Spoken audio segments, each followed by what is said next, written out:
मनीष कश्यप जिंदाबाद जिंदाबाद जिंदाबाद प्रशांत किशोर जिंदाबाद जिंदाबाद जिंदाबाद आसिफ सिंह जिंदाबाद जिंदाबाद जिंदाबाद मनोज भाटी जिंदाबाद जिंदाबाद जिंदाबाद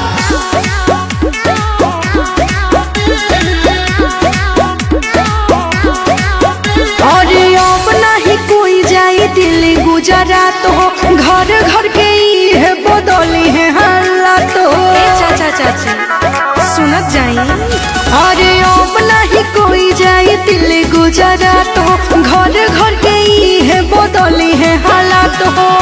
नेता होवे उ युवा समाज के, जनता के ही है आवाज कि सीएम चाहे जनसुराज के। जनता के ही है आवाज कि सीएम चाहे जनसुराज के।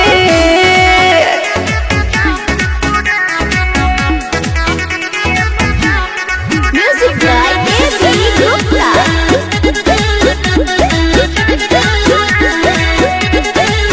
प्रशांत जी के मथवा पर पगड़ी बन्हाई, इन्हीं के वोट धक्का धक दियाई। मनीष कश्यप जिंदाबाद और मनीष भैया के पगड़ी बन्हाई, इन्हीं के वोट धक्का धक दियाई।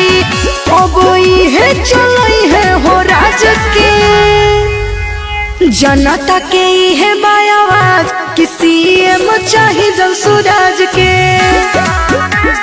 जनता के ही है आवाज कि सीएम चाहे जनसुराज के। मनीष कश्यप जिंदाबाद जिंदाबाद जिंदाबाद प्रशांत किशोर जिंदाबाद जिंदाबाद जिंदाबाद आसिफ सिंह जिंदाबाद जिंदाबाद जिंदाबाद मनोज भाटी जिंदाबाद जिंदाबाद जिंदाबाद और दलित महादलित के होवे हो नेता, घर घर के बनल बड़े तो चाहेता।